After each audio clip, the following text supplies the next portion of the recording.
Shanghai corporation ऑर्गनायझेशनाचे बसकेक गोंयांत सुरवात जाल्या।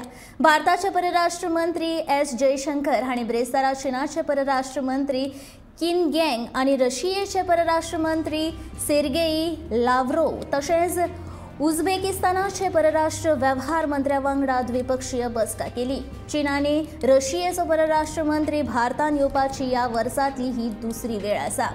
ह्या आदी G20 परराष्ट्र मंत्र्याचे बसके खातीर हे दोनूय जाण मार्च म्हयन्यांत भारतांत आयिल्ले।